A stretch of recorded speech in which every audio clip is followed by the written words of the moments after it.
Hello everybody, let us make a move on to another poem, that is Water, written by Chillapalli Suruparani. The poetess of this poem has provided us with her idea of how the group of people, that is untouchables, are oppressed to the exploitation by the upper people of the society. And here, she takes the example of the water as a symbol of revolt since many ages, since many centuries. And here, this Chillapalli Suruparani, being a poetess of this present poem, Water, and she speaks about the sufferings, the agony, the pain that they ever underwent by the untouchables is best described in this present poem. And here, on speaking about the water that becomes a witness for all the revolts and the deals that ever happens in between untouchables and upper people of the society. And here, the agony of the Panchamas and the water girl and the incident of Karamchedu Suvarthama of water who opposed the Kamma landlords has been best described in our very own words. Before having seen the very first point that is being shown on your screen, we must make sure ourselves how Jesus, the Christ, how Jesus the Jew has gone to a woman to drink the water. Jesus the Jew has gone to a woman who was an inferior caste woman. He has asked her drinking water. Whereas when he has asked her drinking water from the hand of that inferior woman, he belongs to the superior caste, whereas she is in the inferior caste. And so this is all about that is witnessed by this water. At the meantime, the Chillapalli Suruparani makes her reader to know the fact that everywhere when he draws water out of the pond, some water is spilled around the well, which means the dampness of water that is everywhere, it is still wet, it can't go out of their place, which means it has been compared to the untouchability. Untouchability also never disappears from the human society. That is what she is trying to describe here. And taking this reference, she makes a move onto another, that is now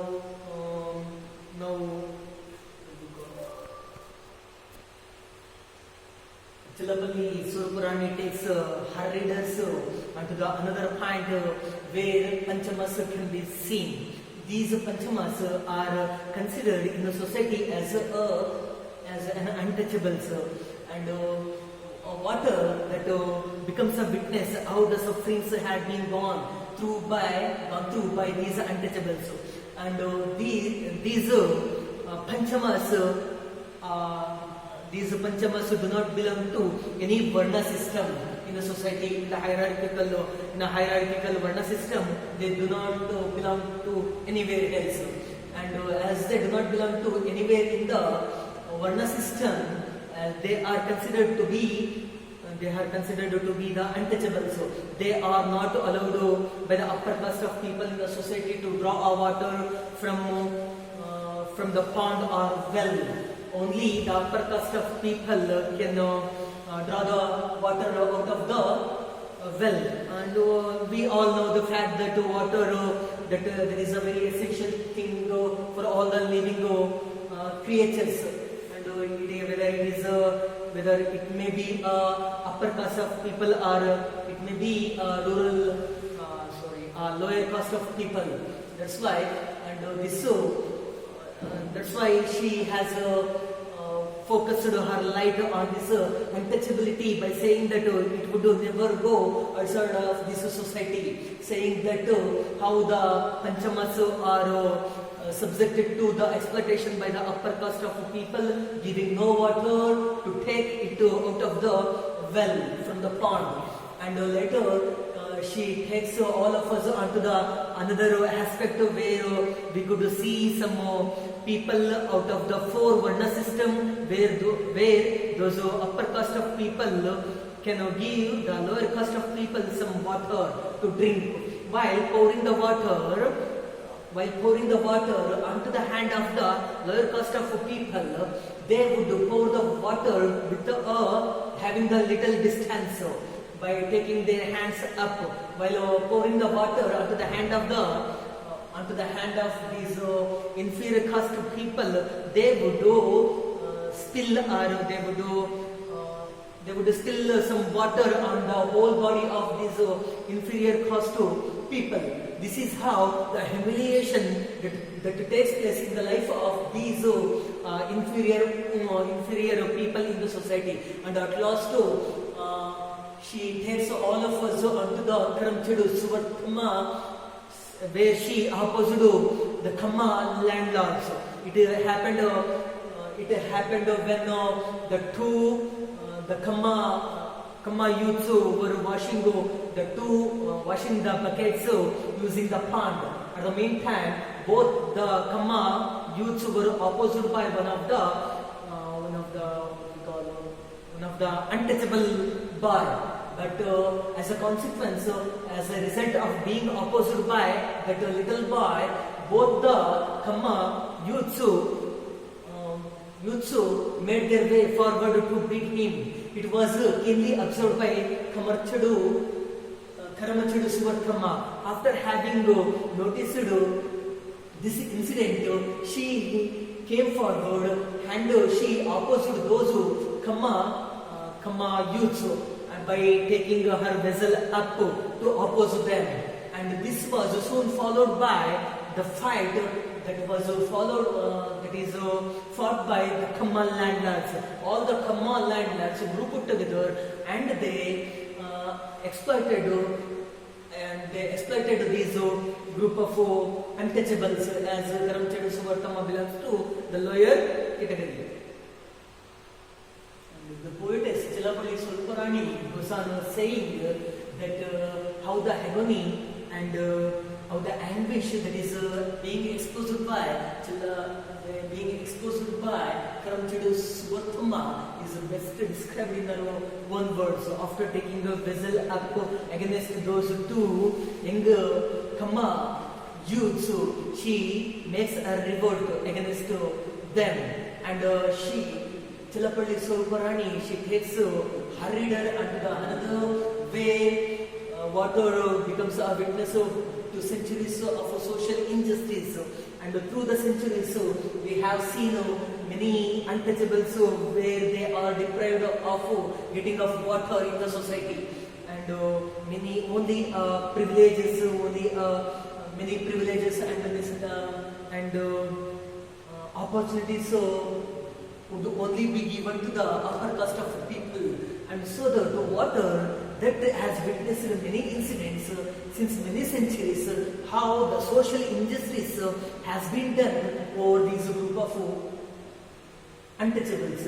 For the untouchables, it was a mighty movement too. By using this water through all the centuries, untouchables makes it a mighty movement against the upper caste of people in the society. For the untouchables, this is the only this becomes one of the strong weapon for the untouchables to make a powerful movement against these upper caste of people in the society.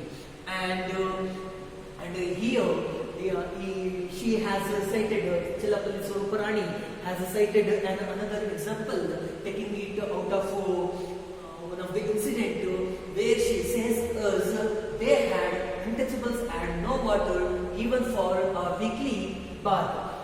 We all know the fact that water is very essential for all the living beings, and that's why when they make their way towards the well to take the water out of the well, they will not be given a water, and that is what we see over here. And they had no water at all. These untouchables had no water at all. Even once in a week, whereas upper caste of people in the society, they have had bath twice in a day. They have been given plenty of water in a day, whereas these untouchables are given no water at all. The poetess Chilapalli Surupurani has taken us to the Mahad struggle, where Mahad was a town that is found in Mumbai. The Mahad municipality had passed one of the resolution to give an access to the pond to the untouchables to fetch some water to drink. And this municipality, as it has passed a resolution to give an access to the untouchable to bring the water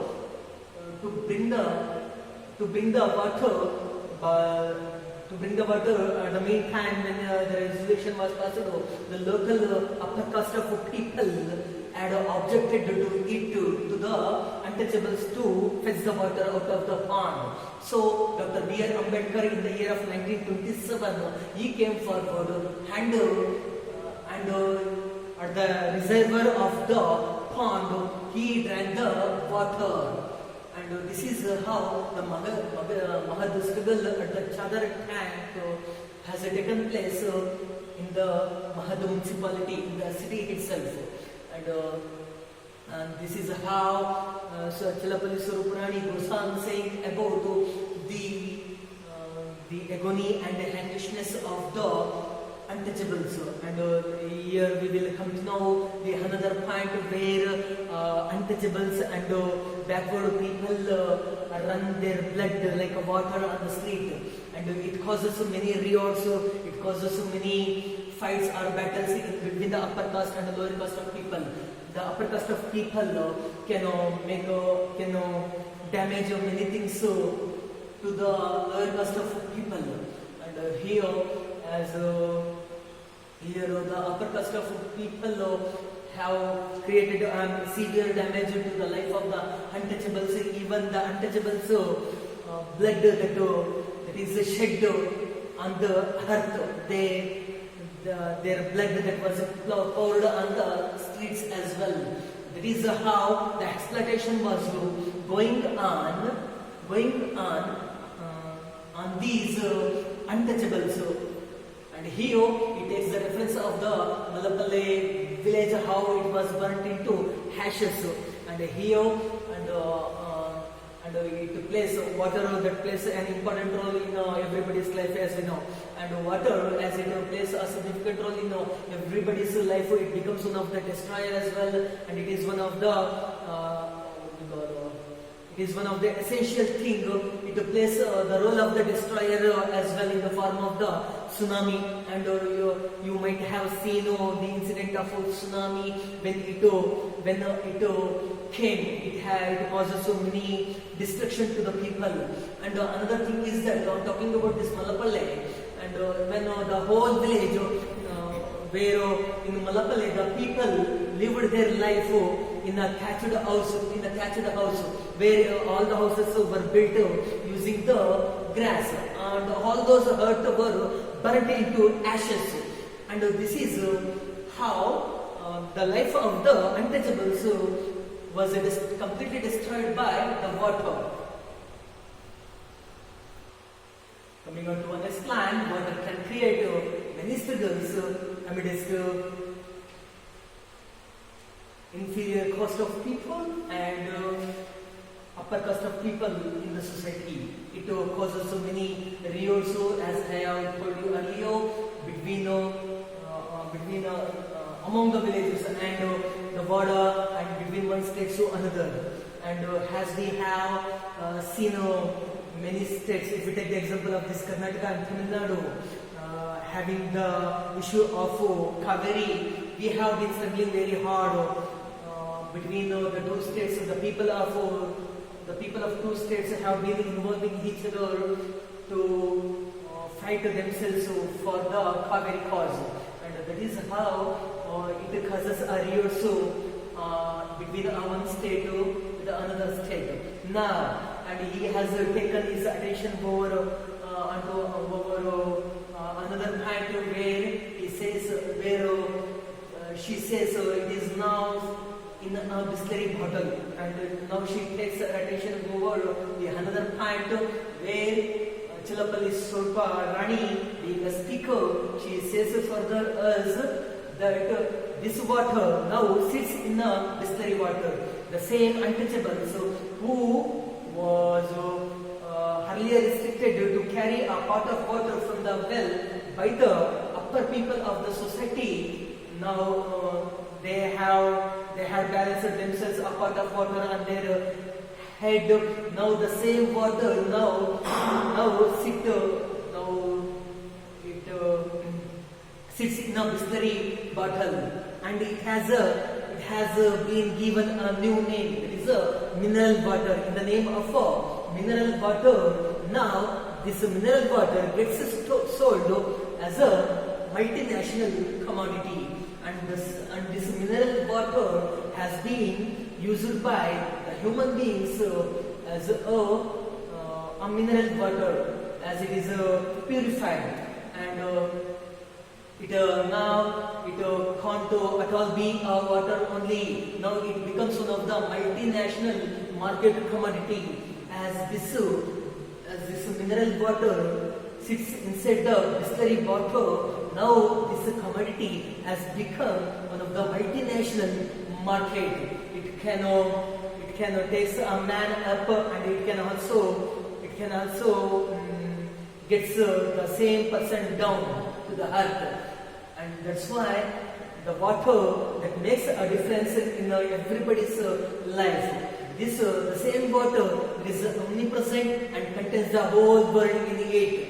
And so finally, Chilapalli Swarupa Rani concludes the poem saying that water is everywhere. Water is one of the inevitable thing for all the living creatures all across the world, and it contains the whole world. It has many things in it. That's why she gives more emphasis or focus over this water by saying that water that witnesses many things amidst upper class of the people and lower class of the people. Thank you.